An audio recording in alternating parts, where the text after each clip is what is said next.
personal opinion and also for your knowledge, but doesn't mean that there's any financial advisors that we are trying to indicate to on that area. So I just want to make sure that everyone is is uh, is aware of that. Okay, so without delay, because there's 20 slides, I'm going to jump into it.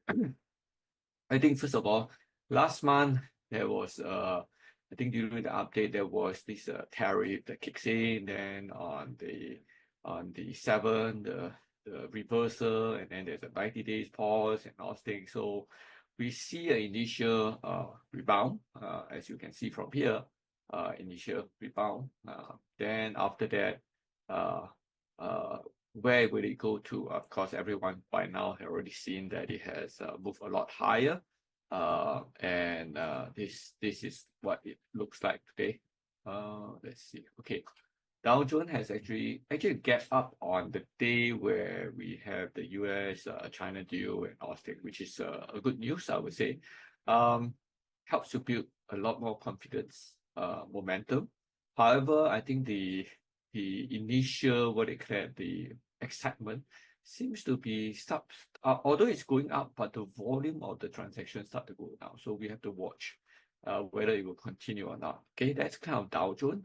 So if I look at Nasdaq, very similar to Dow Jones, the big bear rebound was definitely, if people would have catch it, they would have made a lot of money. Unfortunately, I didn't catch it too because I was on vacation and I have a bit of problem assessing it, so a bit of regret in that area. But I guess life is always like that. Sometimes you gain some, you lose some. The index also gap up, as you can see from this slide here. So you can see that there is a big gap over here that just jump up over there, and the volume was really good. Okay, most part of it. There's some error in this volume report that I pulled from the data, but I look at the other charting and all things. The volume should be almost about the same as this level here. So I don't see a major problem. However, of course, I see that the RSI seems to be overbought. So there is a little bit of area that we need to watch it. Tech seems to help the overall situation. All the tech stock move up, as probably heard about, the Middle East move, the AI, where Nvidia sealed some big deal with Middle East, Saudi, and the other country that is going to move into AI area. So I will touch on that too later on. What does it mean?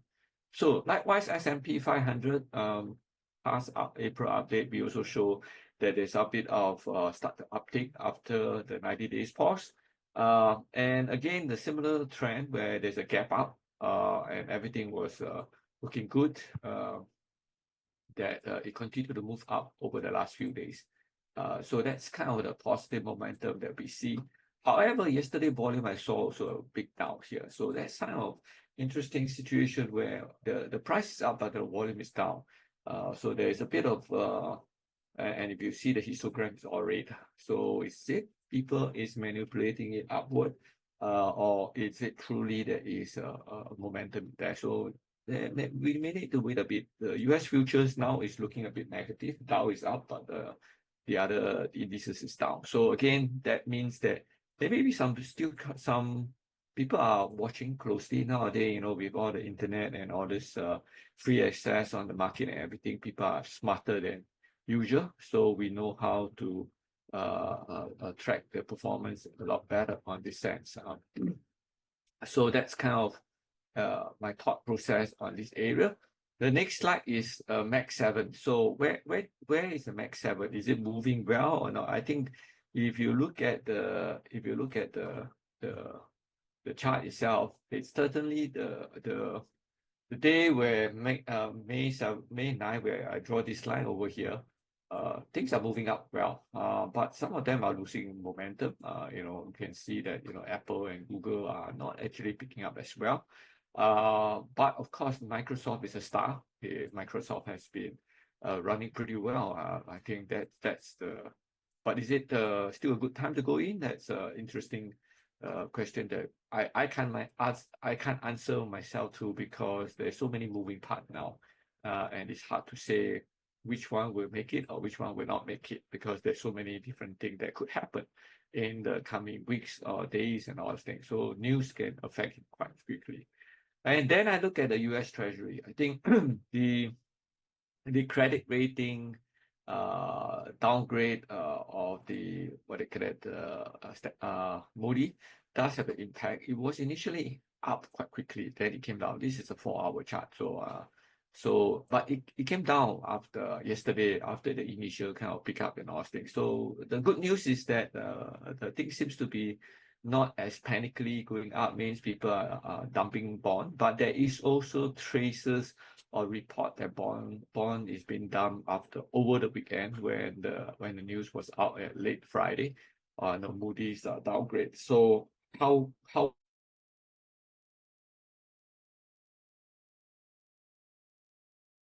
these are long term that will be affected by the rating, which I will touch on later on. What does it mean? However, the other thing I noticed is QE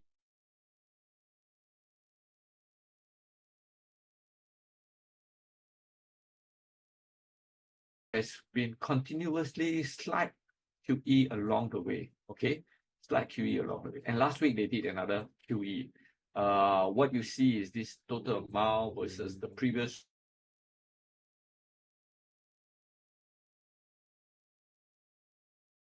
of bonds from the Fed or from the Treasury to help to lift the market. Remember,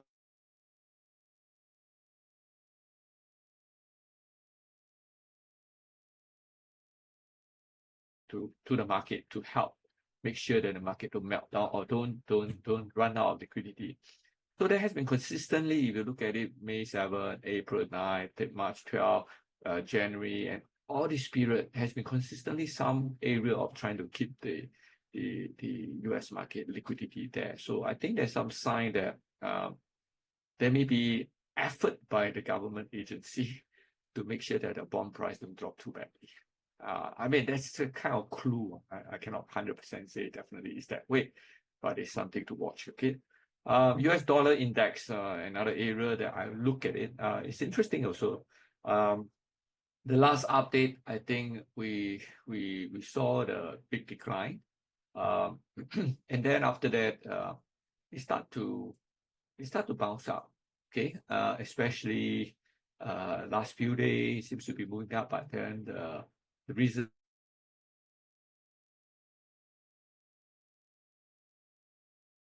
U.S. Treasury or the agency or the government is trying to maintain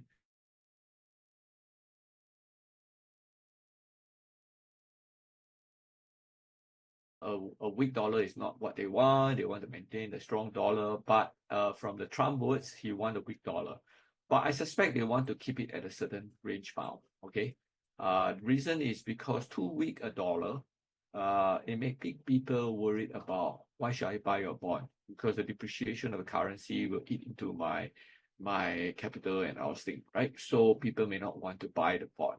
But too strong a currency is also impact to them in the sense that um, they become expensive to export the thing. Okay, although people may want to buy your thing, but then I think there's balancing between the yield rate or the long-term bond. If they can sell at a low rate, will be their wish. Okay, the big wish, because I think over the last 4 or 5 years, Mr. Biden has actually issued a lot of short-term between by the Janet Yellen has issued a lot of short-term T-note and T-bill, okay, or treasury note and treasury bill. And this is like every month there's some that it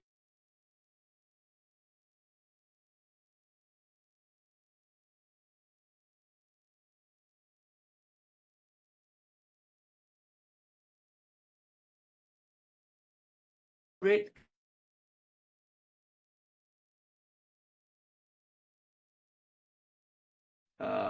Steve Bernard is definitely a very smart person. He played the during the case of the collapse of the British pound. He was behind it. All right. So I think he knows that he want to make it favorable, but yet he also want to hope that the yield will come down so that they can issue longer treasury note or treasury bond, then they don't have to always refinance the money. Okay, so that's kind of a thing that I sense that they want to keep at a certain range, but of course, the market confidence play a part too. So let's see how it will. That's another indicator I will watch whether is the market confident with it. If you see the below MACD is all negative, the RSI is all below 50, it's not showing a very strong US.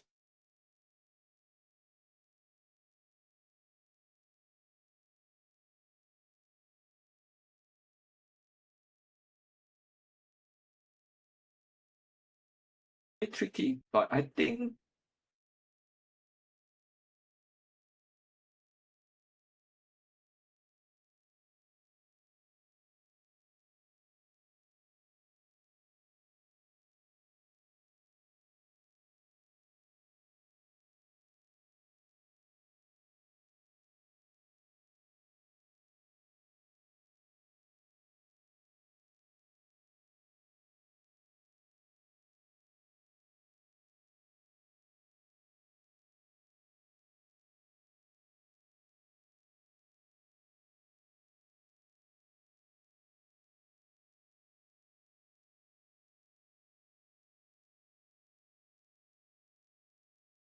what will happen. Recording in progress. Feel free. Oh, 6 new messages. Let's see. Okay. Nobody say anything. So maybe I just have to disclose the impact then. Okay. Okay, yeah, that service goes up. Yeah, it's true. So that's the key thing. I think the cost of capital will go up, loss of confidence in treasury bond. Yeah. So I took some effort to dig out some of the past, when the first downgrade was August 6, 2011, where Standard Pool downgraded to AA plus. But that downgrade was interesting because there was rumors that the downgrade was going to happen. So actually the market kind of reacted before even it happens. It dropped at about 10% over the few days. But it continued to drop another 10% in the coming weeks. But it stays sideways along the way for almost 3 months before it started to pick up again. Okay. So that's kind of Standard Pool because that was the first time US being downgraded to AA plus from AAA. Okay, AAA is a rating that indirectly means this country is superb. People have have definite confidence that is that will be paid back capital and everything. So all the surveillance, all the central bank and all those people will just buy their bond and all things. So that's the first time it impacted and then I think there was a twist also. Initially, all the all the country surveillance fund, they are not when it's no more AAA grade bond, they will have to dump it. Then they adjusted some policy within some of the central banks that they can still hold at AA plus. So that kind of helped to reduce the initial dumping effect on 2011.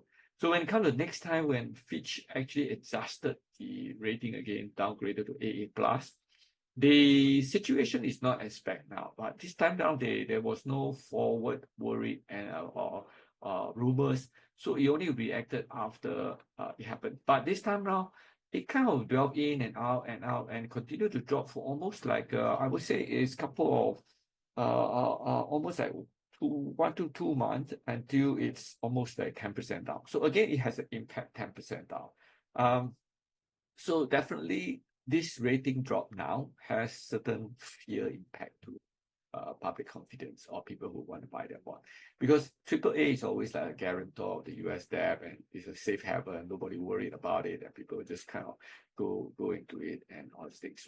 So I noticed that usually the trend, it seems like about 2 to 3 months there will be a bit of concern or not sure before it bounce back. This time around, we don't know whether it will continue the same pattern. But I would say this type of downgrade indirectly is like you raising a rate of quarter point. That means you will cost the country 0.25% more to raise capital. Okay, so that's kind of instead of Fed cutting rate by 1 point, now you actually raise by 1 point indirectly. So that's kind of if you look at it quantitatively, what is the impact, the cost of capital? It probably is an implication of 0.25%. Again, that's kind of the people saying. So this is the third major agency that downgraded it. So it's not the first time, it's the third one. The only leftover agency that downgraded. But it also means that US, what they call it, debt is no more as a safe haven compared to the past. Okay, so that's kind of the saying, like. Okay, so we will just need to be aware of that. It means people may be more cautious about it. So as I mentioned, this is kind of a cutout I pulled out from one of the ABC News that says investor or investor over the weekend after a high-profile downgrade of the nation's credit, the borrowing cost as a long term. So there will be a rising of the borrowing cost. So actually, the weekend there was a bit of investor sold off and thing. And you can see in the 30 years bond price. This is a 30 minutes chart, and you can see that over the weekend, actually it went up. And actually beginning of yesterday at about 9 a.m. Singapore time, it's still at a very high, over 5%. Then it started to slide down. So that's also that's why we suspect there is some major agency went into kind of maybe like the one I mentioned earlier on, the QE, Fed kind of throwing money, liquidity to make sure that he buy back his own bond to make sure that the price don't get depreciated too much or the yield don't go up too much. So there may be something that's happening, but this could be just a guess. It could be correct, could be wrong. Nobody knows. But there seems to be some action being taken to help cushion it. But it will be interesting to see how it will continue the next couple of weeks or even the next couple of days, how it looks like. But that's kind of the if you want to look at it, look at the 30 years, because this rating is more like a vote of confidence, how good is your debt. So it means that it will affect the longer term debt rather than a shorter term debt. Okay, so that's kind of the situation over here in the red card. And you can see that even on a daily chart, this is a daily chart of US 30 years. It's creeping up. Okay, so this is like the 20-day moving average, the red line, blue line is 50-day, and then this is 100-day moving average. Overall, it's creeping up. Okay, so one of I think Citibank mentioned something that 5% is a very important threshold to watch, because if it hold above 5%, there may be some vote of confidence that people concerned about the US bond. So that's something we may want to look at. But beyond that, also I kind of trace back to GFC and Austin. GFC is a 2008 global financial crisis. Another area to look at which global financial crisis is due to the mortgage-backed security. If people still remember what is that, it means your loan of when people borrow money for their home loan, and then the creativity of the institution banker package it as mortgage-backed security and sell it as a security. Then in the end, when everyone cannot pay up, or a lot of people who buy houses cannot pay up, then it crashed. That's where the MBS hit in 2008, 2009. But it takes 2 years for that whole situation to really appear as a problem. Okay, and along the way, actually, there was another interesting measure that people look at. It's called the commercial market-backed security that seemed to start to creep up when it happens in 2000. From 1% delinquency to 2%, finally to almost like 10% before the whole crash happened. So the same thing, and when I look at the CMBS, okay, in the current situation, it is also creeping up. Okay, so that's not a good sign, I would say. And why is concerned is, as we know, the COVID situation created a situation where people started to not use a lot of commercial property, office property, and housing. So this going up is maybe a risk that if people cannot pay up or people are not renting so much, then those REITs or those people may went into liquidation issue. And if the bank who supports some of the, or maybe not just REITs, but maybe so those commercial property got delinquent, it may drag down the bank. And then this is kind of like a cascading effect. So that's something that we want to watch whether it will happen or not. But the direction is not looking too good. And so we just have to be careful on that. Of course, Fed Watch is now showing about 2 rate cuts at the moment now. So it's interesting now is also where Fed is trying not to cut because he think the inflation is not going up yet, it's still quite stable, employment is okay and all those things. Or what if he suddenly had a cut? It also means that recession is here. So that a rate cut may not mean a good thing if the Fed, Jerome Powell is so conservative, he's not trying to cut rate. He has some purpose of that. He's trying to avoid cutting too early to make the stock market looks good, but then in the end you may prolong the pain. So there's a bit of balancing he's trying to do. But again, we shall see. But if you see the rate cut forecast seems to increase, it may be good news for people who think the stock market will go up, but it could also be bad news that a recession is already coming in, or people think that. So that's kind of the balance that we need to see what's going to be like. So that's kind of a quick overview of the market. Again, I would say we will see how the not the market, the Moody rate cut, what does it mean? And also the debt situation of US, whether it will the 30 years yield and the 10-year yield will continue to stabilize or it will go up. If it go up, it means not too good because the bond price is coming down. So that's something that we need to watch. Okay. Now jumping into Trump ME tour or Middle East tour and AI plan. So quick question, what did he want to achieve when he do that? Any idea or any thoughts? Maybe you guys can bounce it off in the chat. Besides, I gather some of the information and sharing what is my thoughts. Feel free. There's no right or wrong answer, but everyone just have different thoughts. Okay. Confidence for US economy. Okay, trying to sell his confidence maybe. Okay, so let's move on. Am I think Trump is a great salesman and a deal maker. I would say this trip he kind of scoop up quite a bit of big investment deal. I would say, although.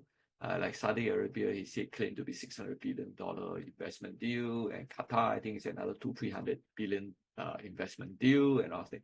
So in a way, is funding US, right? I mean, you got people investing and buying your plane or buying your military or buying your AI and all things. Those are the things that is helping to support US dollar. All right. I mean, that's a good answer, I think, by Wai Leong. Yeah, support US dollar.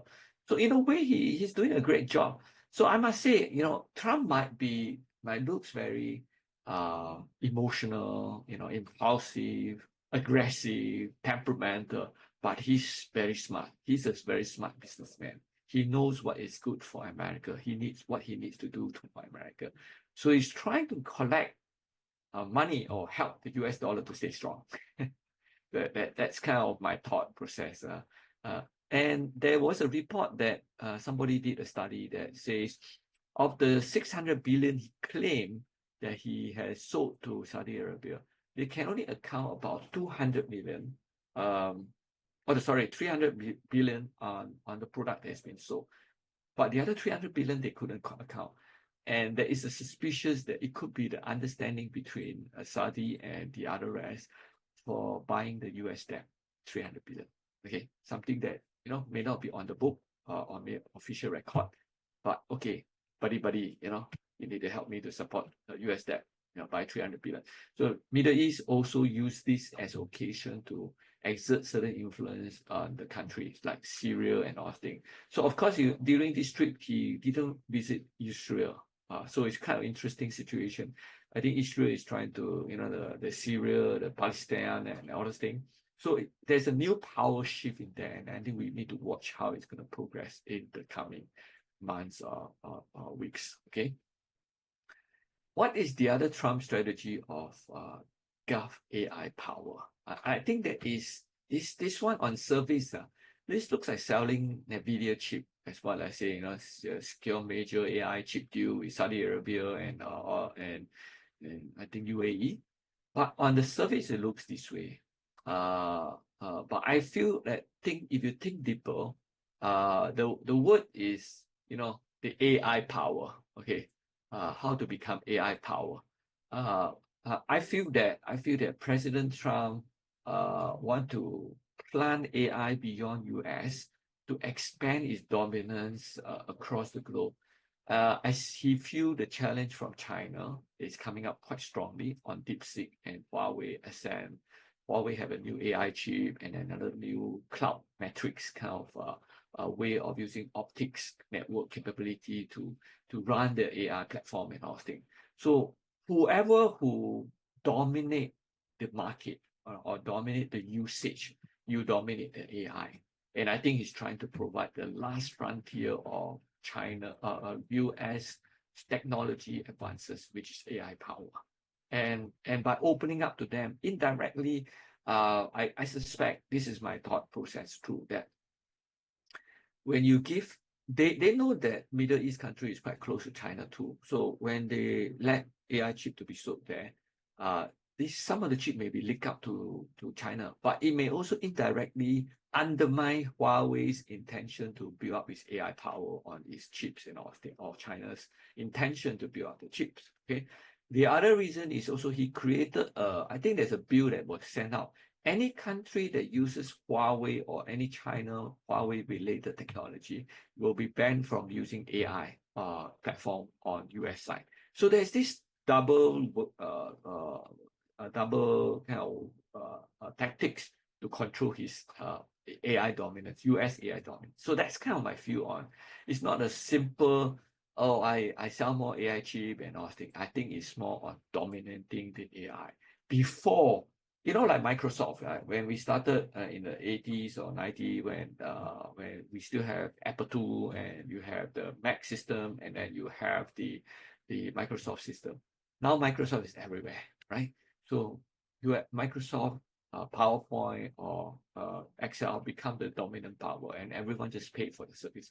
The same thing is happening now. Whoever who control more market using their AI platform, they control the world. So that's my take on this area. So it will be interesting to see how NVIDIA stocks move on, or how the thing is progressing between the two countries. So last part of it, what's next? I feel that the key thing is look at Trump actions or behavior. The biggest unpredictable factor in the coming weeks or month is Mr. Trump, because he's emotional, he's aggressive, he's temperamental. You don't know what he may reverse some of his policy or add in a new policy or whatever it is. The other area I would say, look at the US debt market and the US dollar trend. If the US dollar suddenly not within the range bound as what Steve, our US Treasury Secretary, hoped to achieve, but it become panically dropping, or the debt market panically you go up very high, then there will be some debt panic situation. So this area will be something to watch on this area. And this slide I kind of put here, watch what they do and not just what is said.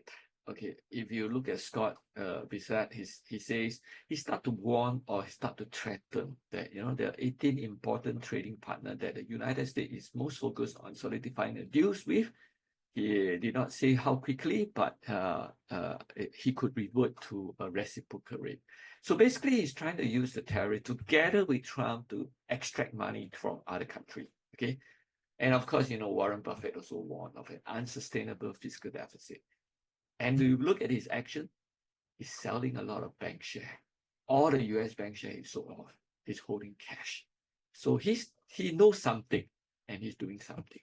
So I think that's something that we need to watch. What they do, not just what they say. What they do, okay, we can see from Warren Buffett's latest report, he's holding 300 or his highest level of cash now.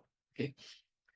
So I think at the end of the day, the US dollar dominance is key factor, interdependent on this factor. So we shall see how these two work. Even the most recent India and Pakistan war is kind of indicating that probably US may even lose its military dominance. So it's interesting, the US reserve currency has been challenged. Okay. So that's kind of my few takeaway where I should be looking at. There were a couple of questions that was in there, and let me try to help answer some of these things. I think the market update I more or less cover where or the outlook going to be like. US currency direction, I would say likely range bound, but it may go the other way around. Yeah, there is a bear rally, but somebody asked, what about after 90 days? I do not know because it depends on what Trump will do. I think Trump hoped to continue to use tariff to extract money out of it, but I think he sends, or at least the US Secretary Steve Barrett has already convinced him that China is not an animal that you can just squeeze them. Okay, so probably I think it will reach to some consensus on that area. Somebody asked a question around price of gold. I don't quite understand how will ST stock perform. That one I'm not too quite understand what is the question, what does it mean on that. So I don't have answer on that area. But gold, I think at this moment now is still above 3,000. I would watch it whether it drop below and the US dollar is dropping, or and how the whole world geopolitical situation progress. I think it's always because US dollar is a fiat currency, and if it's not backed by a good economy, people will start lose confidence on that. And then gold is always been seen as the what they call the final reserve currency that people can hold on to it. That's what that's something that we need to watch on that area. Okay. Okay, I saw some question, but asked why does India Pakistan war show US military dominance more waning off? Recently, the 7 country asked for the missile that they or the debris of the plane that crashed now. And also the missile remain of the Indian the Pakistan war the plane. The 7 country include the 5 what they call it, the US, UK, the Australia, New Zealand, and others. Plus, I think France and another country I can't remember what. But it signified that they were a bit shocked when this warfare was a 6-0 or 5-0 shot down of the European plane or the Russian plane versus the Chinese plane. There is some outside using long-sided airwag to attack. There's a technology area that they need to understand. How come they can even listen to the conversation of the pilot and all things? So it's a sign that China's technology is not as bad as what they thought it was. So that's kind of the reason why I say the dominance may be waning. Because this whole system or idea of integrated system attack or defense and all this thing is created by US, but it's never really been shown or practiced. But this is the first time that this whole thing happened. With a treasury shooting up and Fed delaying rate cut, will that mean fixed income, inclusive money market, treasury yield will also not drop? But that depends. I think it's individual market, money market fund. Usually, yes, it's tied to some of the 10-year yield. But I think by every country, they also need to look at their demand and supply in terms of the currency and their MAS or their country positioning. And it's quite interesting. Even Singapore, last year, I think they bought quite a lot of gold. So you can see that we also know how to balance our risk and stake. So yes, if it's holding there, I don't think it will drop as fast. But I think people will, money market is something that they give you interest for the floating fund. They may not also want to hold for too long. Okay, I better quickly wrap up because it's 8:40. Recession coming, I would say, yeah, the Q1 show, yes, but I think it's too early to say it will come or not. Because I think it's just Q1, and Q1 there was a pull forward effect on the import due to tariff. Value investing outperforming growth strategy. I think it's not so simple. It's too simplistic assumption. I think both has its strength. I think one have to focus on the right price for intrinsic value. That's kind of more the value investing kind of concept. But we need to understand our investment philosophy, objective and plan when we go into that. Is it because it's a growth company, that's why we bet on the goal, or we bet on the fact that it's at the right price, the value and when it. So, but usually value investment usually outperform in a more uncertain time or a more volatile time where people are, when the value is right there, so you won't lose that much. Okay. But again, it's not 100%. When the turnaround pass, the growth may be the outperforming. Max 7, there's other question about should I add Max 7? I think it's again, you need to understand their growth potential and the price, the value, and to decide. It's not so simple. Oh yeah, because now it's down quite a bit already. Yes, in a way, the PE has dropped a lot, but recently the last 2 weeks it has gone up a lot too. So you have to be careful on that. Bond ETF, TLT, SHF, SHY, is it a good pace to park excess cash or place? I type wrongly, place. I would say TLT is for long term, 20 or more. It will be more affected by the rate change. So it may drop further or it may bounce up. It's quite low at 85, but we do not know. I have some. I just sold off when it was about 89, and I'm still hesitant to go in. But SHY being a short term 1 to 3 year probably has less volatility there. So the person asked me about United Health share. I think this is it a buy or not? I think the first question I want to ask is, of course, what is your objective of buying this share? Is it more for the price or more for the value? Because although it has dropped a lot, I think technically it looks like it's a good buy because it has gone down a lot. But it's just gone down to January 21st, 2021 level. Before that, it's even lower. So it has gone up a lot over the period. I have not done the intrinsic value and all things, and there's still a lot of concern about this company, partly because, but the volume does support that. It seems to be a good bounce back. So again, you have to do your study. I can't give a simple answer on that. What's the impact on Singapore mortgage rate? Well, I guess if the rate continues to stay high, the mortgage rate will not count because it's all interrelated, say. But although Singapore will still based on their demand and supply, and bank will still adjust. But you see, the US market or the US dollar denominated product is always the biggest amount of investment people put in. So if the rate continues to stay high, people may just continue to use that and when people see risk, a bank will weigh the risk by increasing the rate. So your loan rate will be high. Again, it's hard to say, but I would say, yeah, it's tied to certain of this rate impact. Okay. Quickly, sorry, I overrun a bit by about a couple of minutes. Sorry, guys. So that's about all I have today. Any other question? I've been trying to answer some of the questions here. Okay. If not, I'm going to hand over to Elijah. Elijah, okay? Yeah, thanks, Chung Wei. I think that was quite an insightful session on the US market and basically what just happened over the past week. Okay, so anyway, we'll just talk very quickly on building income portfolio for stability and growth. And we're not going to talk about any specific counters here. I think it's what's more important is the things that you should look out for when you want to build such a portfolio. And notice we say portfolio because it's really got to be there. Right? It's got to be a portfolio and not just banking on a single counter or a single sector or a single asset class. You've got to have a good diversified mix because the saying goes that concentration is how you make money, but of course you concentrate on the wrong thing, you lose money. But diversification is how you stop yourself from losing money. So in the end, you want stability, you don't want to lose your money, and you want a bit of growth potential, then of course you need to make sure you're well diversified so that you are not unduly exposed to risk. And the only thing you can't shake off is systematic risk, So that's basically what we'll talk about in the next 30 minutes or so before I hand back to Darren. Okay. So again, disclaimer, whatever we mentioned today, I guess, please don't take it as any formal financial advice. All right. Okay.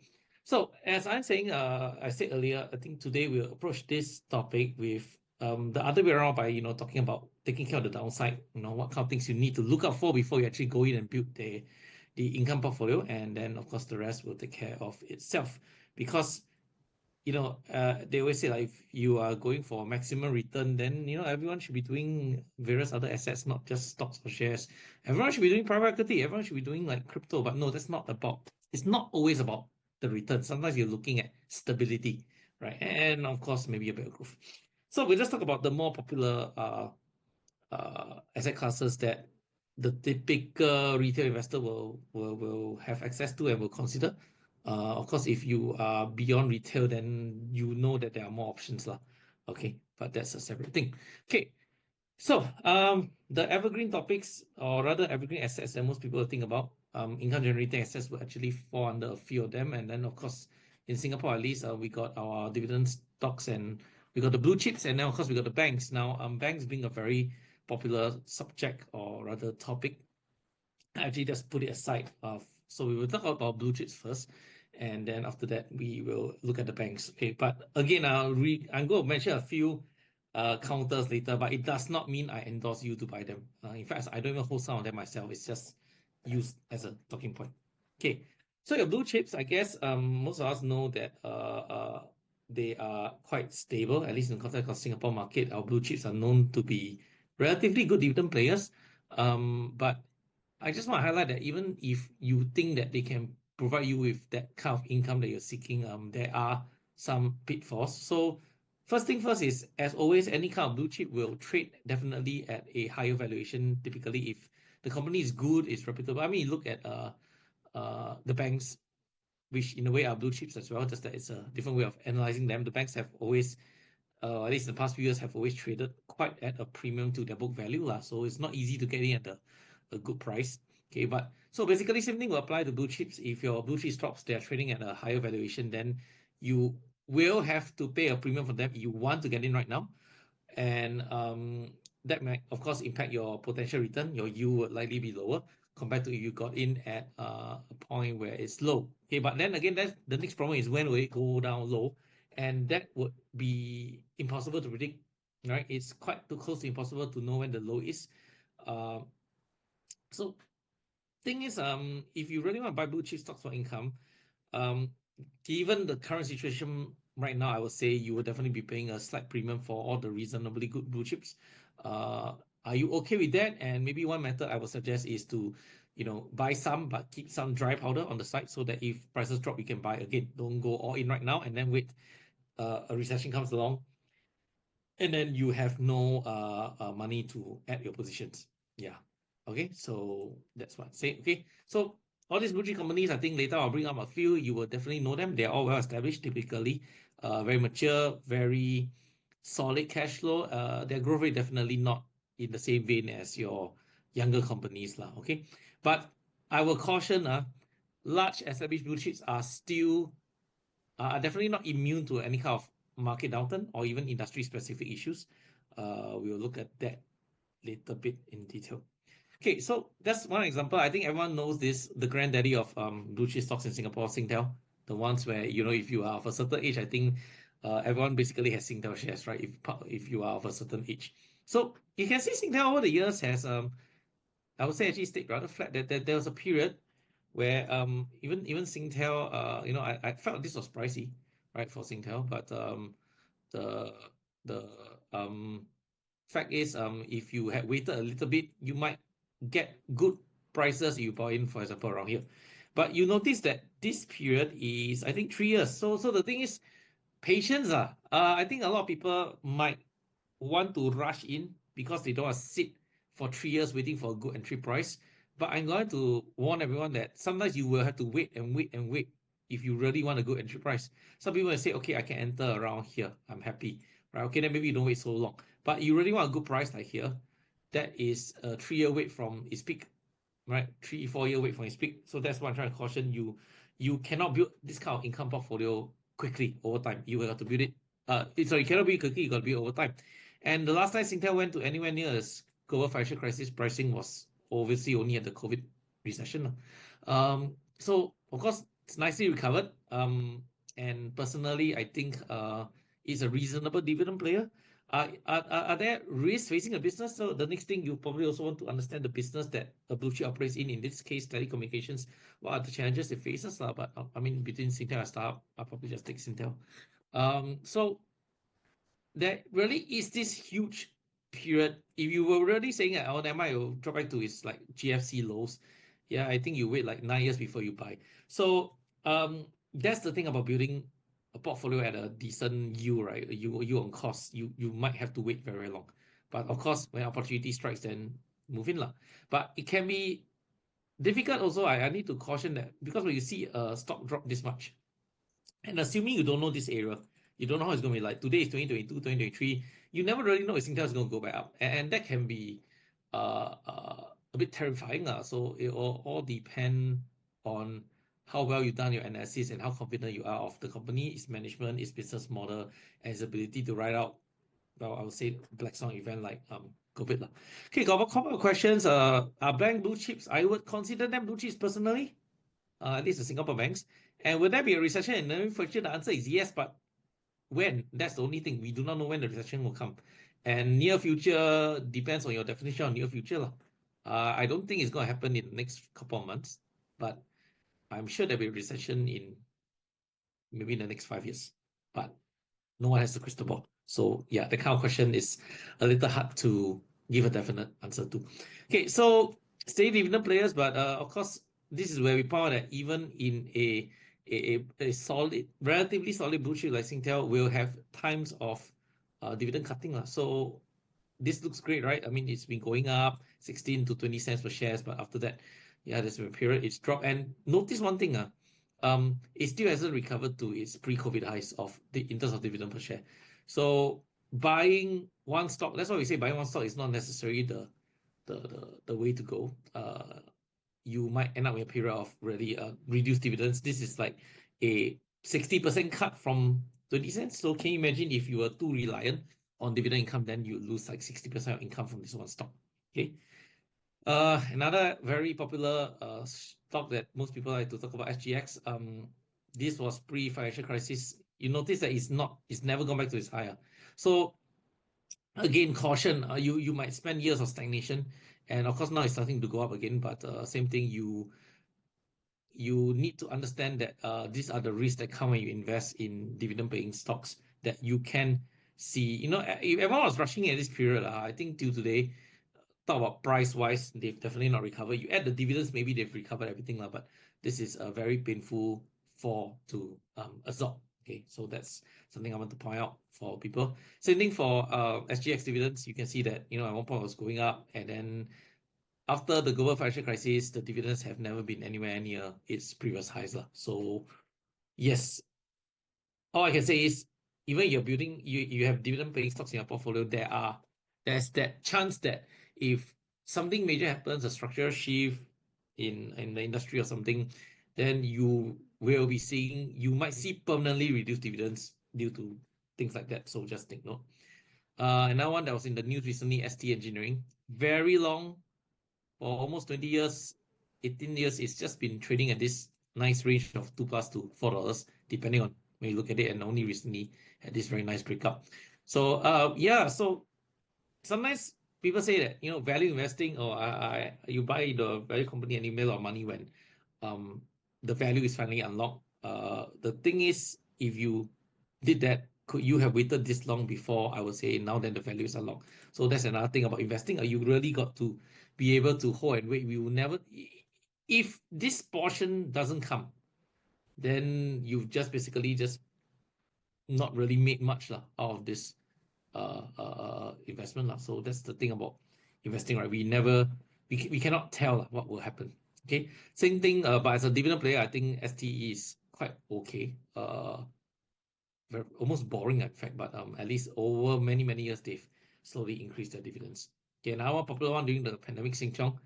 This one, okay, great. It's interesting to note that the share price has gone up nicely over like the past 13 years or so. But you may find interesting to note that even with this kind of share price increase, the dividend actually hasn't been increasing. The last past 5 dividends have actually been relatively flat. So that's the thing about investing, isn't it? Like sometimes what you see is disconnected from what you expect. You see a share price go up, you might expect that probably because the dividend is increasing, then the share is in demand, so the price go up. But actually, Sheng Siong's dividend is, I would almost say, is flat lah, hardly move lah. So yet the share price has increased so much from the 2020s to now, right? So that's the thing about investing. You do not know when or if what you see will actually relate to what the market is pricing the share at. Okay. Okay, and then of course we move on to the banks. I'm just watching my time. So banks are always very popular, but very cyclical. So this is OCBC from the 2000s till now, so 25 years of chart. Of course, the banks grow more valuable over time, but when they drop, they can really drop, right? They can really, really drop a lot. We're talking about 10, 30, 40%, 10 to 40% drops. What I would maintain is that you might wait quite a while before it recovers. Really quite a while. This, for example, this period pre-COVID high to, okay, let me see, pre-COVID high to its recovery, this was a 6-year period, right? Yes, no doubt you're receiving dividends back then, but I think a lot of people might be a little worried, watching their shares continue to be depressed in terms of pricing. So what I will definitely say is that you got to expect that this kind of things will happen you invest.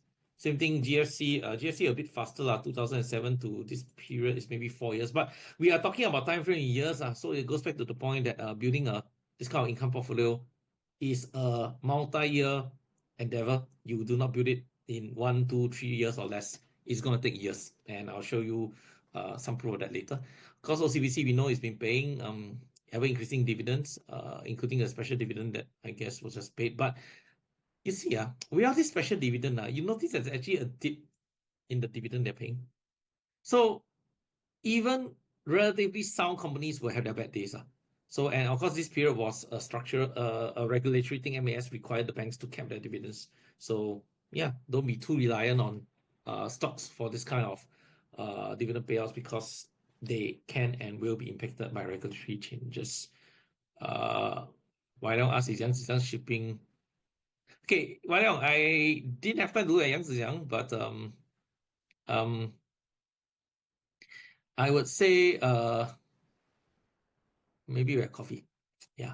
And you also pointed out that US shares. Yeah, okay. US shares, they do have a record of increasing dividend. I think Coca-Cola has increased dividends over many, many years. But the one thing to note is that the absolute amount of the dividend they pay is going to be very, very low. So the yield is not exactly fantastic. It's more on capital gains. And you are also exposed to dividend when you're holding tax on US shares. And the next thing, I think most importantly, is currency risk because um, the Sing dollar has strengthened against the US dollar in the past 10, 15 years by quite a fair bit. So even if dividends are rising with a US share, you're getting the dividend in US dollar, even after you factor out the dividend withholding tax, you might actually end up receiving lesser because of the strength of the Sing dollar. So take note of that. Okay, REITs, another very popular thing. I'm not going to say too much other than please analyze carefully because REITs tend to have higher yields than a lot of blue chips, but a high yield is not necessarily a good thing. What comes to mind, things like maybe Manulife, US REIT, which has already suspended dividend, but at one point the yield was really like, I think 10, 13%. A high yield is not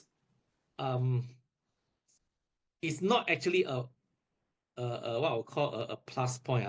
There must be a reason for the high yield, and unless you can live with that reason, if not, a high yield actually screams watch out. Okay, so this is Manulife, US REIT, and yeah, just we also know that there are other cases of distressed REITs like Eagle and all of that. So please take note for REITs.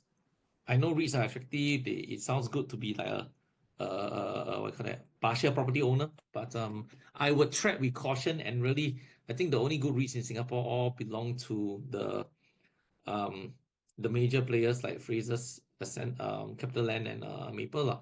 But even then, some of them will have challenges. So if you do not understand where the REIT is operating in, like the Pan Asia, MPAC, Maple Pan Asia, Maple Pan Asia, the REITs that come from the China property market, all that, then answer is simple: don't go in because when things go bad, they can really go bad. You need to manage that risk so that even if things go bad, you can sleep. And I think that's more important than trying to figure out how to recover. Because if you're in it, it's usually very hard to recover. Okay, so that's for REITs. Yeah, and yeah, Manulife has just stopped dividend payments since 2 years ago. So take note of that. These things can happen. I remember Manulife US REIT listed around the same time as Fraser's Logistic Trust, which is now Fraser's Logistic and Commercial Trust. It actually looked very attractive to me back then, compared to Fraser's. But I think my first question to myself was, what is the insurance company doing in real estate? But I guess we all know how that turned out now. In the end, Fraser's is still okay, compared to say Manulife US REIT. So um yeah, please really think about the risk, because I know Manulife listed with, I think, projected 8% yield. Phrases were like 6 plus. Everyone was rushing for Manulife. I'm like, 8% has, there must be a reason why it's 8%. So, you know, I stayed out of it. I hope those who were thinking about it back then stayed out as well. We now know what happened to Manulife. So you've got to remember, there's one thing I'll say today is a high yield is not necessarily a good thing. Okay, please always remember that. Okay, so I don't really allocate too much of my portfolio to high yielding instruments. Maybe just a portion, but not too much. Okay, unit trust, another popular one, and I think one of the advantage of unit trust is the fact that it can pay you monthly. But this unit trust has been talked about to the death in all our Ask Me Anything, but you will see it again and again. Please understand what the unit trust is buying, because this particular unit trust has been, I'm not saying it's bad, but I'm just saying that I keep seeing this unit trust pop up. A lot of people have always asked me of this unit trust, and this is a US based unit trust that pays monthly. But if you notice, right, for the past 10 years or so, your capital actually dropped by about 25%. At one point, even more than that. But the US market has been on bull run for past 10 years. You know, so you drop your capital drop by 25%, even if the unit trust is paying like 7% yield, in reality, because of your capital loss, you're maybe only really getting 5.5%. So please take note of that. Wait, I see some questions. Punas with Fraser or Fraser's commercial FCT. Fraser, the way we listed depend on whether the offer is accepted. And I did not fully go under. I know the last round it came very close to this thing, but what's the book value is I don't have the number off the top of my head. You need to go to their website. Okay, so just take note. But yes, those of you holding Fraser's Centerpoint Trust is yeah, it's potentially being delisted. We'll see how it goes. Okay, anyway, back to unit trust. So what you don't want are you funds like this. I feel that your capital just erode over time, because I know this fund has been promoted to the death by just about any insurance agent or banker out there.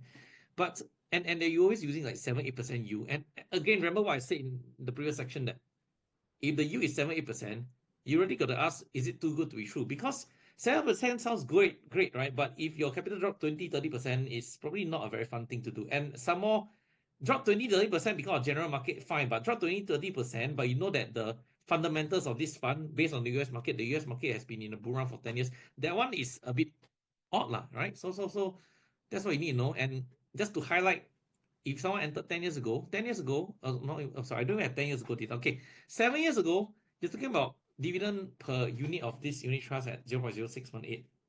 Today, drop to this 0.04. So double whammy, your capital drop, your dividend also drop. So how is that a growing income portfolio, right? So I really want people to take note of things like that. You see, you can even see that this was the point where they cut it further. So capital drop, dividend also drop. That's long run is probably not helpful, and so you would probably want to avoid funds like that, right? So again, today really is about pointing out what you don't want in your portfolio, and then so that you don't make those kind of mistakes. Okay. Johnson asks, high yield means price dropping? Not quite, but when it's high yield, my advice is to pay a bit more attention and understand why the yield is so high. Sometimes the yield is high for a good reason, but most of the time it is high because the risk is high.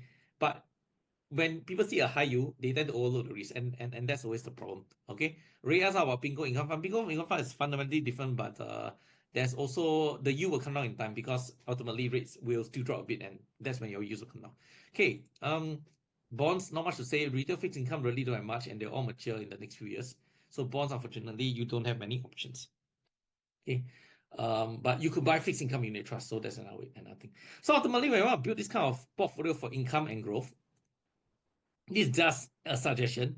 The individual allocation depends on person. So you're looking for income and growth. Okay, and notice I said investment portfolio. We're just talking purely investment here. Okay, looking for income and growth, right?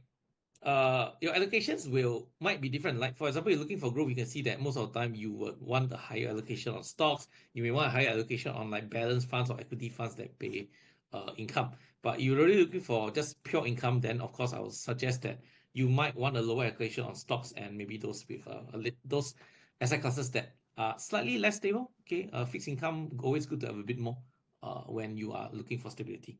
So, is it possible to really build a growing portfolio? Answer is yes, for the simple reason that as long as you continue adding to a portfolio, you cannot expect to put 100,000 and then the portfolio, will provide you income over time and it will grow by itself. No, you have to continuously add to your portfolio. And the reason I say this is because I've been doing this myself, and the only way to prove it is to show you my own results. Okay, I've been tracking my own results for the past 8 years, and when I first started investing in 2016, I call it 8 wonders simply because it takes time. 2016, my total income from my income portfolio, investment income portfolio, which is really just history, was just $210. Today, $210 won't do much, maybe pay my power bill. But over the years, I've tuned and refined this strategy, which I also apply to my clients. And you can see that, of course, it required adding on to the portfolio. It will not just magically go like what this is maybe 50x, something like that. My income did my income over time did not, my passive income over time did not 50x just because I just stuck with whatever I had in 2016, which if I remember was maybe less than 20K investment lah. My portfolio is now obviously 6 figures, but the point I'm trying to make here, some of you maybe have more than me. Great, congrats. I'm still learning and still picking up things along the way. But the point I'm trying to make here is that it's possible. Okay. Of course, ultimately, when I retire, I don't expect it to be the income I get from my investment portfolio to be growing at this rate, but it will it will likely continue to grow slowly, but I'm not adding on actively, so I do not expect it to grow very fast. But all things considered, I think I'm definitely not going to say no to extra 15,000 a year lah, tax free, right? So that's one thing, and of course. My last stability component will be the annuity, but I'll just touch on that briefly later. So, just an example, this was like this year's dividends from unit trust. Yeah, it's coming at close to 400 a month now. I think it'll cross 400 a month by end of the year lah. So that's a little nice extra something to have. I'm sure everyone would like extra 400 to 500 a month. So totally possible. I just want to just encourage you all. Yeah, really. Okay, and of course my CDV statement. Yeah, you can see what I have lah, but it's no secret. You all attended my webinars, you know what I invested in. But the point is, this extra money is all coming in, and it's always helpful to have that. Okay, and last word on annuities. You really want stability? Then it's gonna be annuities because by definition, CPLI is an annuity. But the point is, the annuities guarantee fixed payment. Okay, never mind the amount that you get. The point is that payment will come. We all know that ComfortDelGro, SIA sets all suspended dividends completely. Can it happen to the banks? If there's another major financial crisis, I will not rule out that the banks, for the first time in a very long while, just stop paying dividend completely. But annuity by contract have to pay you dividends. So that is also the reason why I put an annuity in my portfolio. You notice that there's no payout is because the first payout comes next year, which, well, after all, my waiting is ready lah. So, but those were the days where annuities need to wait 5 years. Now you can wait 3 and get it faster. But the point is, I don't regret starting it because I know next year I have an extra. I think it's about 5,000 a year coming in, so that'll bump my passive income up nicely. Okay. So I think the stability, you don't buy annuity for growth. You buy annuity for stability and predictability. Okay, knowing that even if the whole world crash and burn, you are going to get a payout. Okay, and sometimes that's why you need to sleep well at night, even when the market is burning. Okay, so I think to wrap things up, yeah, so I'm just going to show the difference between projection and guarantees, and the fact that bonus declarations are actually pretty much happening most of the time. You only get a non-bonus declaration on an annuity in a very rare circumstance. Okay, I'm running out of time. Okay, so this is an annuity done by one of my clients. Yes, she's 21 years old, but the mother decided to invest in annuity for her because she is the kind of person that mother said basically she won't be able to manage her investments. She's not that skilled, right? So the mother just set aside 40,000, and this annuity is actually a 5-year annuity, meaning you got to wait 5 years before it starts. So this was the date that the contract was established. This was the projection that she would have gotten. Okay, I know we always say there's guaranteed, non-guaranteed, but I also always say this: if they never cut the bonus, you are getting the non-guaranteed. So I totally forgot about this until I received a letter recently in my email saying that this very same client is going to get that 1798 figure this year. And yeah, so you can see that, everyone just slams on annuities sometimes, but the fact is, this figure is not being paid out only if they don't declare bonus. And since the bonus declarations are only missed very irregularly. For most part, this figure, you will see it for most part. I cannot obviously say that you will see it, but for most part, you will see it, which is exactly what my client saw 5 years later, $1,800 coming in. So that's what I wanted to say. Okay. Yeah, just wrap up a few questions. Investment for stable income. Okay, your idea of stability is predictability, is annuity. But if you're okay with some, because even banks and blue chips and all that, right? They pay dividends. Sometimes the dividend payment can change. Like Singtel used to pay dividend August and January. Now it's August and December, right? So I don't think it's a lot of different moving January payout to December, but to some people it matters lah. They expect like clockwork a dividend coming in at a certain month. So things like that can happen. So that's what I can say. Okay. Stable retirement income. So the moment you're investing, it won't exactly be what I call stable, but you will get some kind of income. As I mentioned, the key here is to make sure you're diversified. Don't bank everything on one unit trust like the Alliance Income and Growth I showed, which is just pure US, and it has its underlying risk, like you asked me. Okay.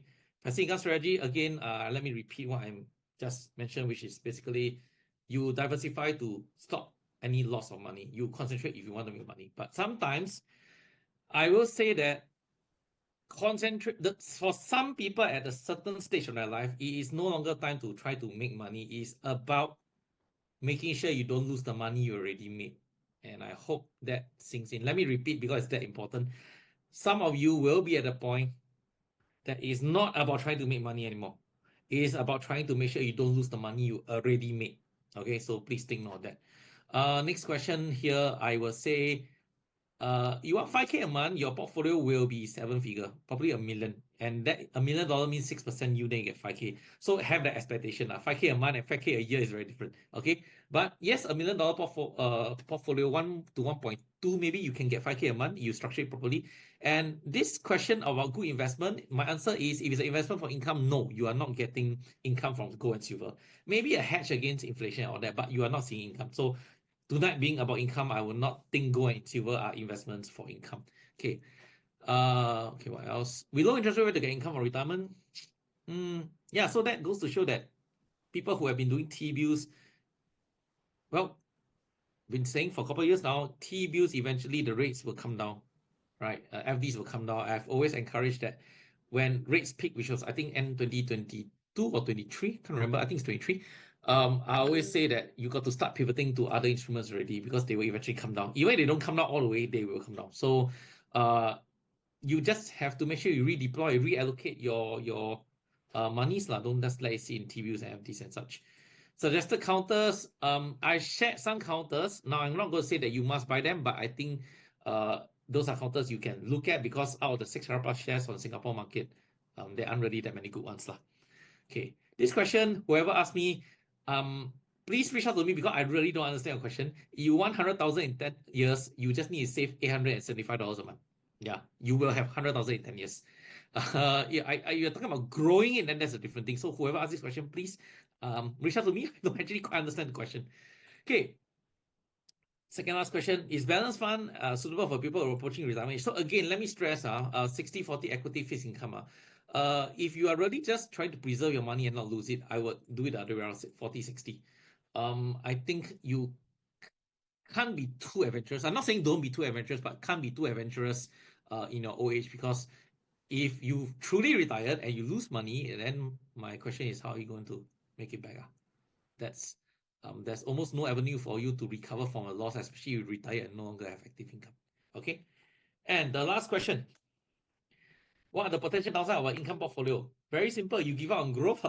But of course, if you have a little bit of growth elements in your portfolio, then you won't completely miss out. And if you talk about income portfolio based purely on investments, your income portfolio is at the mercy of markets, which means you will see hits when the markets are not doing well. Okay, or even a total stop. Okay, so that is what I will say now. Just before I hand back, everyone asking about bingo. I think I need to do a a webinar on bingo next time. Okay.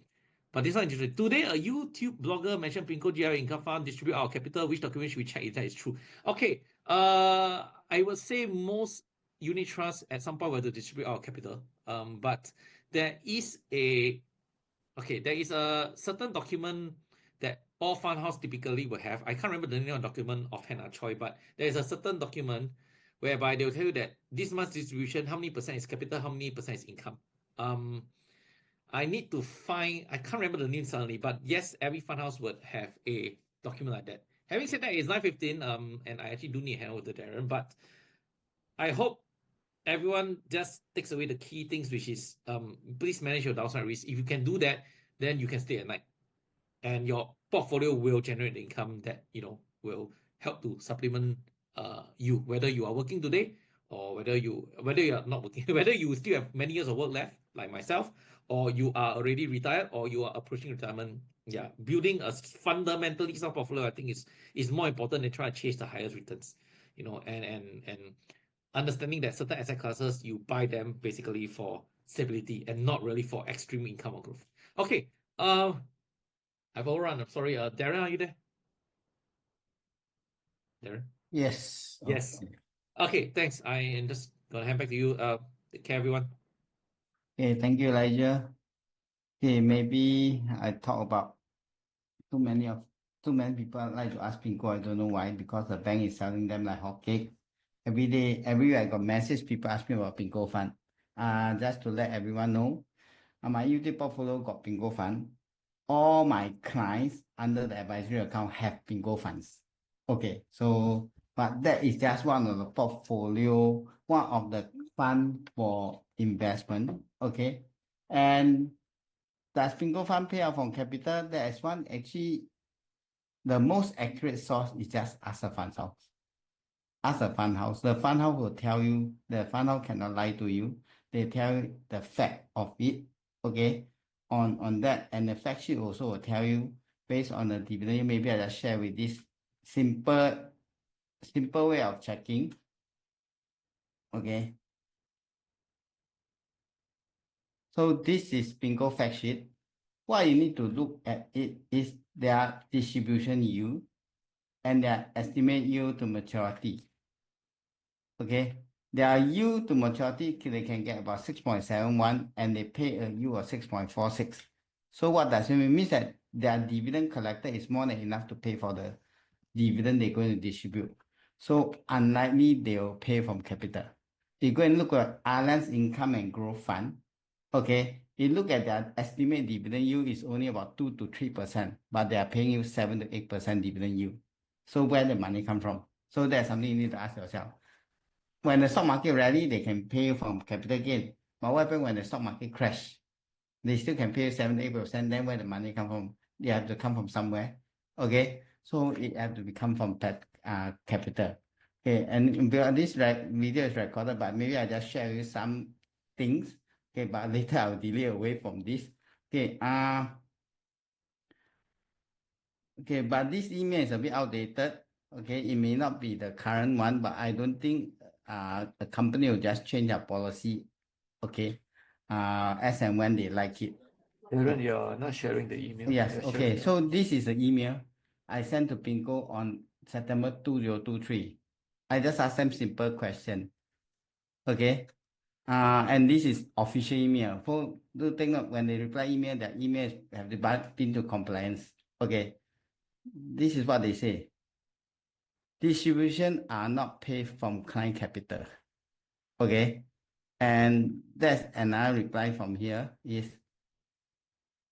since inception of the fund, it never paid distribution out of client capital. Since inception, okay, when does Pinko fund have been incepted? Okay. Let me just go back to where's my this. Where's my when the fund was being incepted, let me just go back to here. It is where's the fact sheet here? Okay. The fund have been incepted since 2012. Okay, so I asked them question in 2023 that if how many years the fund have been running for 11 years and never pay out any single cent from capital. So would that possible be a change in policy in the last 2 years? I doubt so. Okay, if it's a company policy, it have to be a company policy. They cannot just anyhow change. Okay, but I didn't go and clarify with them again because I look at what their fund fact sheet is. It don't pay out from capital. But when you go to, there is a website called, I think it's Investment Management Association website, they will tell you that there is a portion of dividend paid from capital. Practically all fund will have that things. Okay, but do take note, that doesn't mean it is paid from capital. Why is that so? Because they pay dividend on a monthly basis, but the dividend collected will vary on a monthly basis also. Okay, will vary on a monthly basis because they pay a fixed distribution, but this month they may collect more.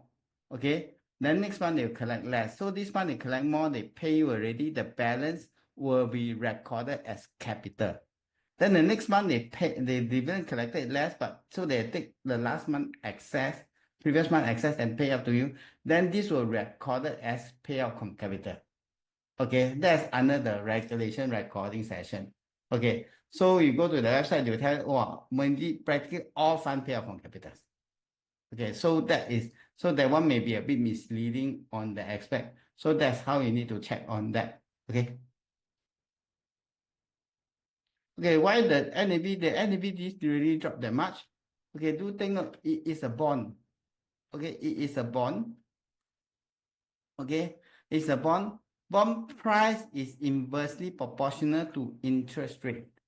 So interest rate drop, interest rate rise, bond price drop. So you can see PIMCO fund, they are just hover around the NAV price, which is $1. I am talking about this administration cost 944. Okay, it didn't really drop a lot. Okay, so compared to, because interest rate have been raising very fast for the past few years, and this caused bond price to drop a lot. So you just look at not only PIMCO fund, you look at like TLT, IEF, all have dropped drastically. Okay, TLT is trading at 80 over dollars. Okay, from the peak of 140 over dollars. You look at all those interest-bearing companies like REITs, they have dropped a lot because they are against interest rate rise. But so that is something to take note on. So if bond price and bond yield is different phenomenon. But ultimately, is PIMCO a good fund? My take is, if you are looking for a return that able to beat inflation, PIMCO is not a good fund. Okay, that's my take. If you are looking for a total return that able to beat inflation over long term, PIMCO is not a good fund. Okay, practically bond fund hard to beat inflation. Okay, and so that is something to take note on that. You just look at their track records. Okay, it had consistently outperformed the market, but you look at the returns, 3.2%, 3.4%. Okay, that's a total return. It is not able to give you a return better than inflation. It can't even give you a return better than CPF SA. Okay, that's a downside of investing in investment grade bond. Okay, so this is why that's how the market works. You want to beat inflation, you need to take risk, you need to buy equity funds, you need to buy stocks. Okay, you cannot just buy on bonds. The market don't work that way. The market have to work in a way that you must take risk. But we use PIMCO fund as a fund to balance out your portfolio, to bring down your volatility of your portfolio, to bring down your risk of the portfolio. It's not to use it to beat inflation. Okay, I think that should clear some of the doubt, because every now and then there is too many questions on PIMCO. So how much PIMCO holding I have for every portfolio? Not more than 20%. Okay, not more than 20%. So that is what I buy PIMCO for. It's just to maintain the portfolio volatility. Okay, so hope that clears a lot of questions on that. Okay, but I think ongoing, some people still ask me about PIMCO fund. Okay, so now I think this community is old news. I think everyone is aware we got this community. You can sign on the link to join the community. And we have not planned for our next special webinar for this community. Most likely will be in July. Okay, so we can join these communities so you can get update on that. But I want to share another thing. So hope that I may need to overrun by 5 minutes. Y'all give me some time. Okay, and a lot of people are aware that we have launched this program called Blueprint for Financial Success. Okay, it is a very long program, 15 module. We started in March and you only end in October. Okay, because what we believe in, there's no point attending a 3-day crash course and expect to be an expert in everything. Learning investment or learning planning is always a lifelong journey. So we have decided to space out the session over more than 6 months. Okay, and for those that attend LIM course, Lifetime Income Mastery, this is a expanded version of Lifetime Income Mastery. Okay, the fundamental of Lifetime Mastery content is all inside, but we just expand it further. Okay, we expand it further, and we do it online version. And what does it mean? And this course is conducted by 3 of us. Okay, one person can't do so long for 9 months or 7 months. So it is me, Elijah, and also Chung Wei. Okay, so 3 of us will run this program for a period of 7 months. Okay, and we only plan to do it once a year. Okay, once a year for this program, and year in progress. And what does it cover? Actually, you will cover most of the basic of personal finance. We talk about insurance need, we talk about CPF, SRS. Then of course we talk about all the various asset class, fixed income, stocks, REITs, ETF, unit trust, annuity, endowment plan. And of course then we talk about how can you set your own realistic goal. This is more of a personal finance planning, personal financial planning, investment planning, and retirement planning all in one thing, that it teach you how to do your own planning rather than we plan for you. Okay, and how does it cover? First part, of course, we divided into 3 main parts.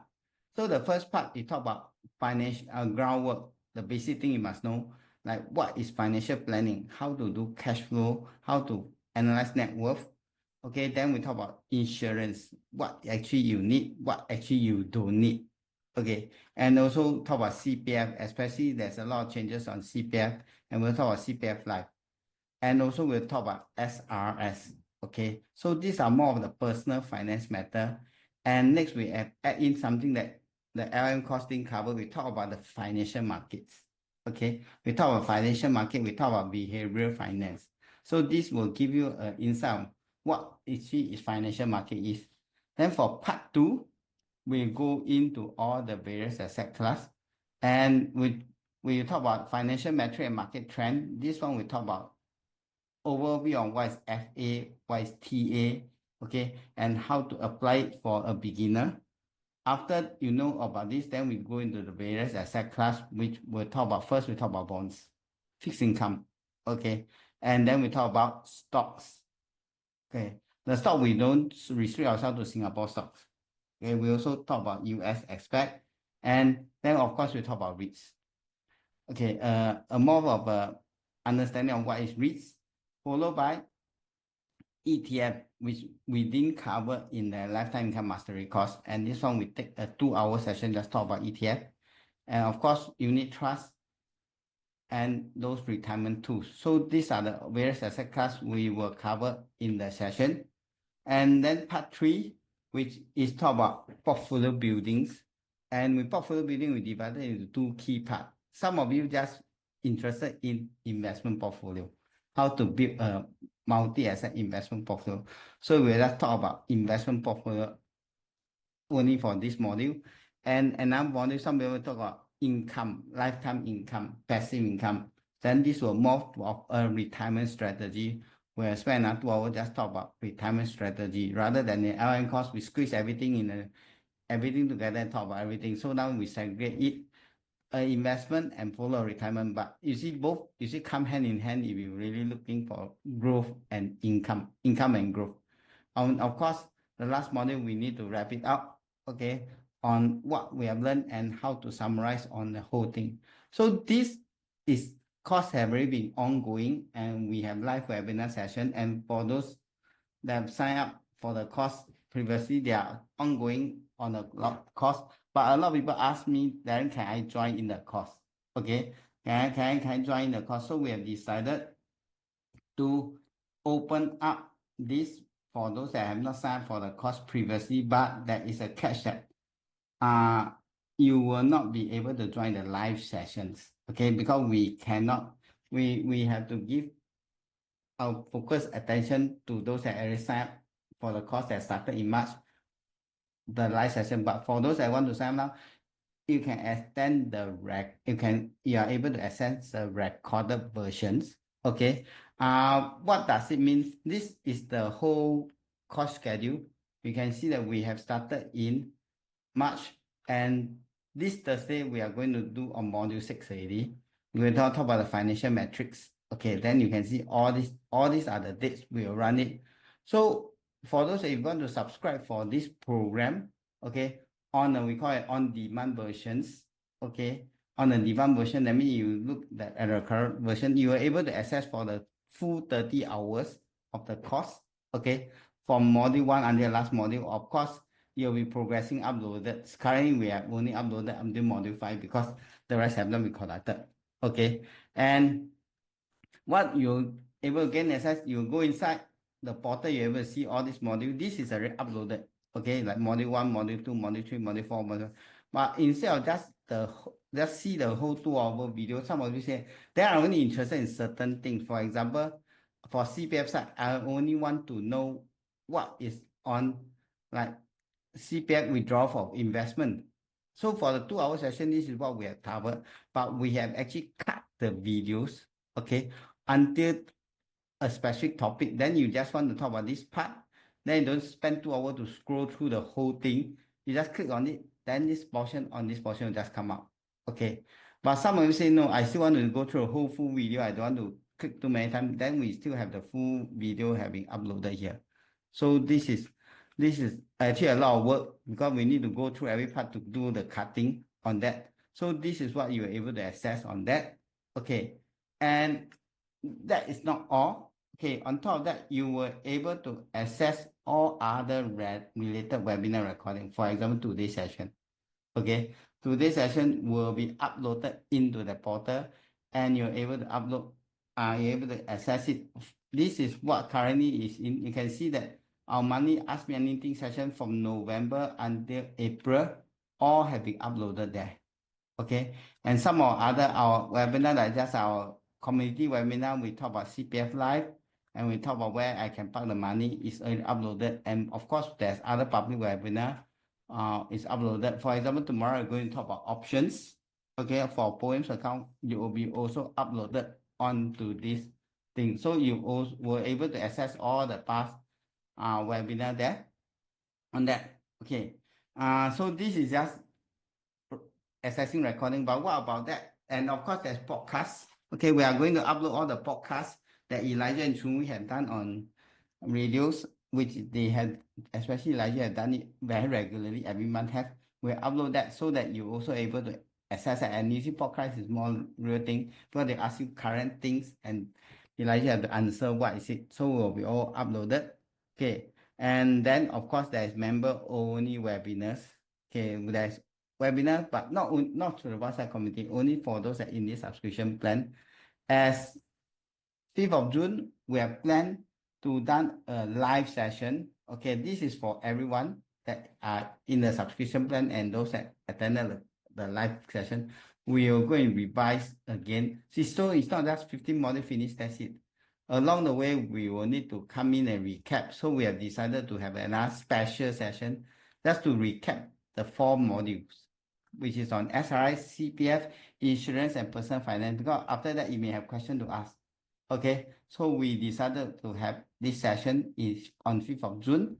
Okay, for those in the subscription plan. And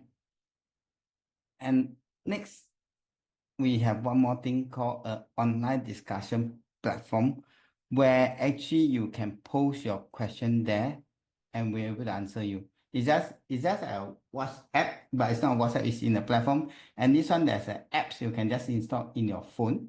And you can just log in to type any question, and we will try to answer it as fast as possible.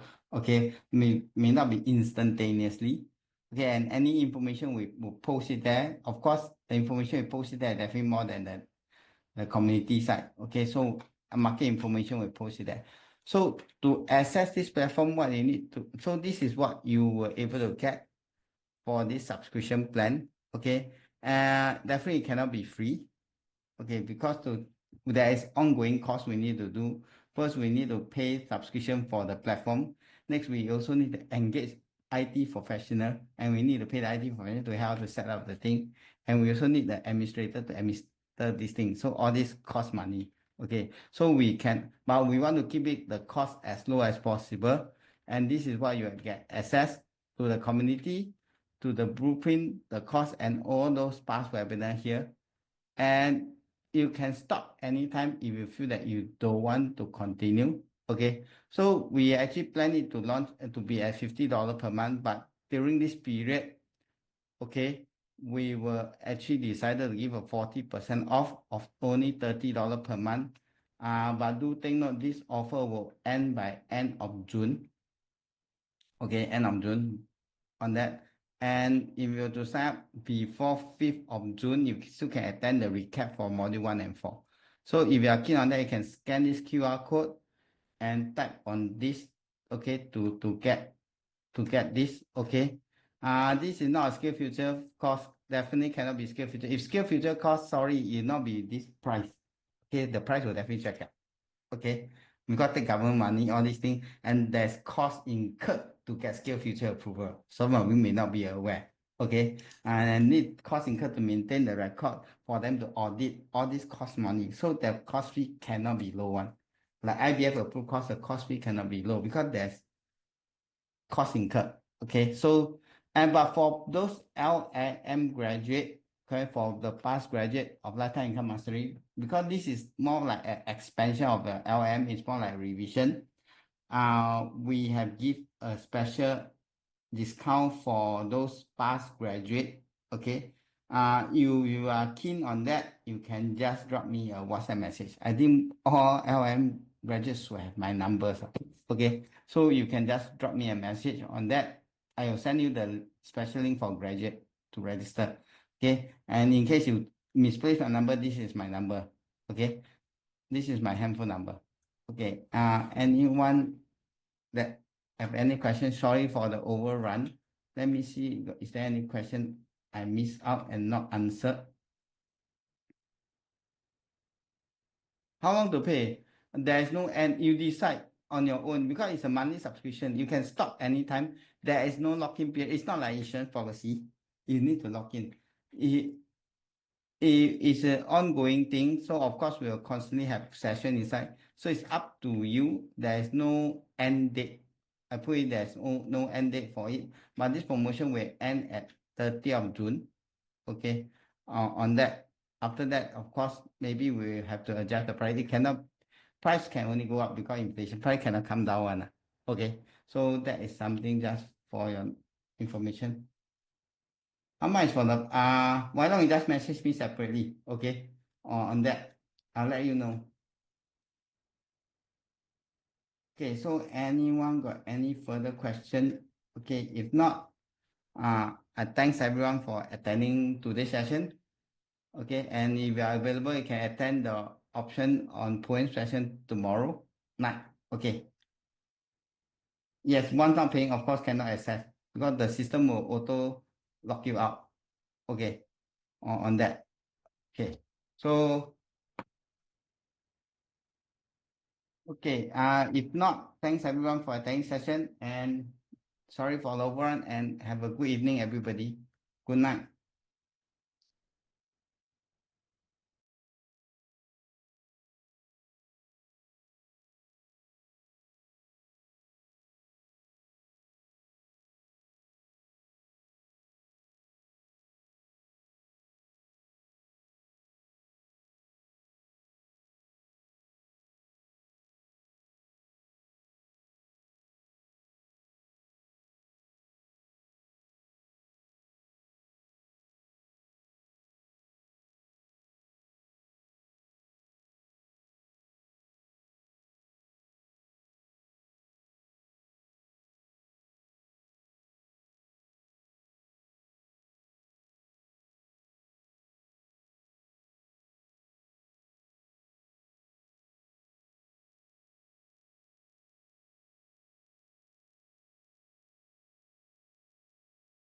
Recording stop.